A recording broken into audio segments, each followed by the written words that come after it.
Hey everybody, Matty Ice here, and in today's video I'm going to be going over how you can do the Disgraced Grandmaster Nightfall as easily as possible. Unfortunately, I did lose the beginning footage for this Grandmaster, so I'm kind of starting in the second area of the strike. So for the first area, what you're going to do is just kind of play it safe, just like this area here. You want to use the opening room, clear out the champions as quickly as possible. And then I personally like to go to the left side of that room and just kill everything as it spawns out the door, and then just clear the rest of the things in the room. And you just kind of just play it slow, play it safe. It's not too challenging, but there are a few instances where you can get messed up. So just be careful there. Once you get to the next area here that's on screen, again, I like to just kind of clear everything in the room and shoot it from a distance from the gate, and then just slowly push up. Watch the champions, watch the shriekers as they open up, and again, just play it slow, just clear everything out. Loadouts for this, you definitely want to use Wish Enter or Arbalist. Those are my two big recommendations for the barrier. And then for the Unstoppable, I personally prefer the BXR or any Solar Pulse, really. There's a lot of solar shields in the strike because there's a couple wizards around that are going to give you more trouble than the Arc Shielded Knights. So for the Arc Shielded Knights, I would just use your heavy or use your abilities. So that's kind of my recommendation there. Or if you've got a good coordinated fire team, you can kind of spread that responsibility around, run an Arc Pulse or run some other Arc energy weapon. For heavies, I prefer linear fusions. Again, if you've got one, an Arc linear fusion is preferred. I don't have the seasonal Arc linear fusion crafted yet, so I was just running my Taipan. Thunderlord is also fine here. There's no Overload champions, so it's a little wasted on that. But yeah, that's my recommendation there. You could also run rockets if you wanted, like a Galahorn and Hothead combo or anything of the sort. I personally don't, just because I prefer the ammo economy that linears provide. With rockets, you're only going to get 7-8 shots. With linears, you get up to 20. Yes, the linears don't do as much damage as the rockets, but it allows you to spread out that damage across multiple targets, and you can get triple tap, things like that. So again, that's just my preference and what I recommend. There are a lot of barrier champions in this, so just be prepared. That's the bulk of the champions. I think there's only like 3 unstoppable champions in the whole Grandmaster. So your unstoppables really only going to be used in the boss room. So once you've cleared out this area here, the first and second room is just like, again, a lot of just big open ad clear. You're going to work your way into the pre-boss room. So you're going to spare around, do the normal strike things, and then you get to this pre-boss area. You want to clear Navota as quickly as possible. This is going to be one of the primary places to die, besides the boss room itself, and where you're going to have the most trouble. So there's a lot of barrier champions, a lot of wizards, and Navota themselves. Use your supers on Navota. You want to, again, clear Navota out as quickly as possible, because Navota will destroy you very quickly. The extra arc burn damage here does not play around, so just keep that in mind as you're clearing this room.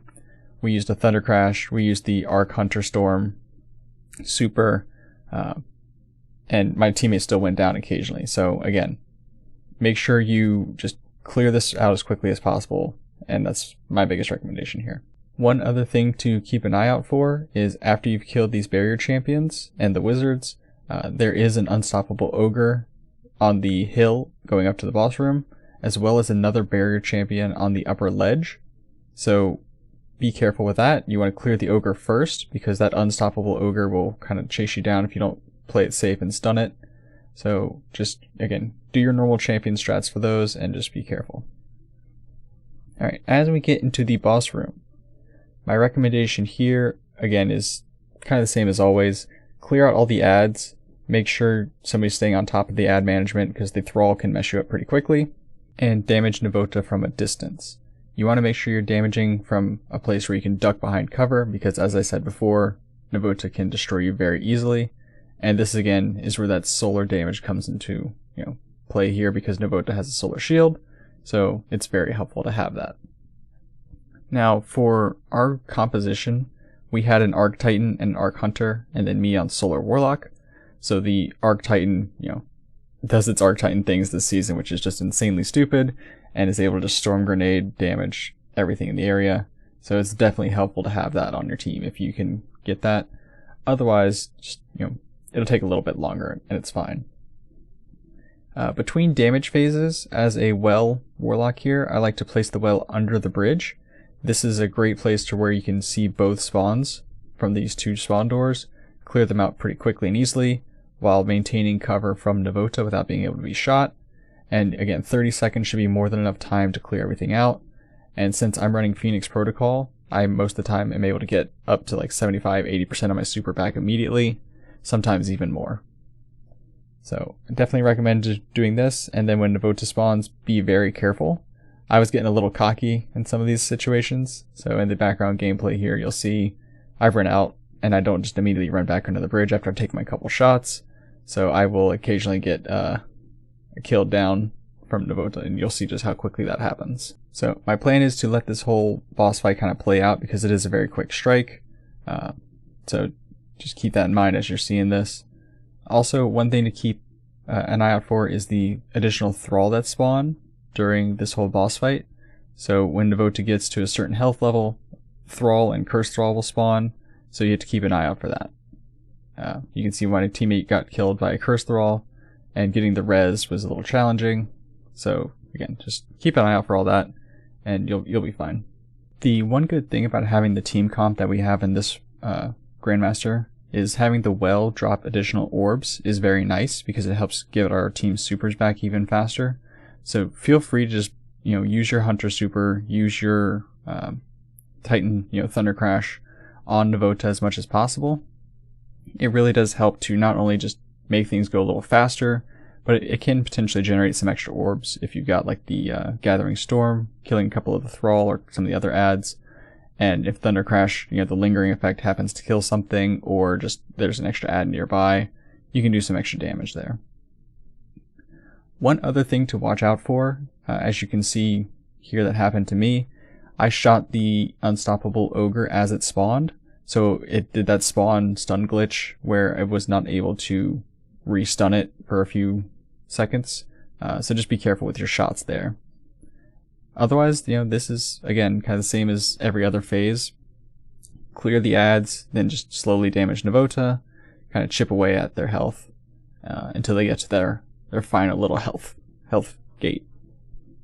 My overall opinions on this strike, it's not as easy as the Fallen S.A.B.E.R, but it is definitely close.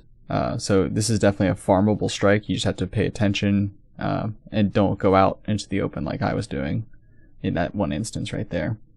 So it's definitely not as easy, but it's still very much farmable. And you're going to be able to get the Malicious Birthright out of this, which has not been around in a long time. And certainly I don't remember it ever being an adept weapon. So definitely keep an eye out for that. It's going to be, I don't know if it'd be very useful in the future, but it's definitely going to be pretty useful as a grenade launcher. Throughout this whole encounter, again, my biggest advice is just stay behind cover, use that bridge as just a natural barricade. They don't even shoot at you since you're directly beneath them. But if you are going to poke out to do damage, just make sure you can duck behind something. Because again, it is very easy to get just melted very quickly, even if you're trying to run back under the bridge like I was just doing there. Navota has some very good tracking, and the splash effect, the splash damage just really kind of destroys you. So keep that in mind as you're poking out. I definitely recommend poking out 2 people at a time, one on either side of the bridge, so that when Navota starts shooting at one of you, you can just hide while the other person is able to continue to damage, and then when they switch their attention, the other person can hop back out. So just like before, once you get Navota to the last health gate, Navota's going to go down to the area that you did your damage to initially. There's going to be a bunch of ads that spawn there. None of the ads actually spawn at the doors up at the top here, so you don't need to plant the well under the bridge. It's better to actually plant it a little bit forward, kind of where I place it here. This gives you some good coverage since you've got like that natural coverage from the hill coming up at you. You can just kind of back up and use the line of sight there. and it gives you a good range to do damage to all the adds that are spawning, as well as Navota themselves. One thing you can also do is use the Cursed Thrall to damage Navota and break the arc shields on the knights, so definitely keep that in mind. And then the other thing to keep in mind are the Cursed Thrall that do spawn to the left. There's like an upper spawn platform over there, so just have one person keep an eye out for that. Otherwise, again, just use your supers, use your heavy, and the boss fight should go fairly smoothly. So with that being said, I hope this helped you out. And if it did, I'd greatly appreciate it if you could like the video and subscribe to the channel. Definitely helps out the channel to be seen by other people and to grow. And I personally would greatly appreciate it. So thank you all so much for watching, and I will catch you in the next one.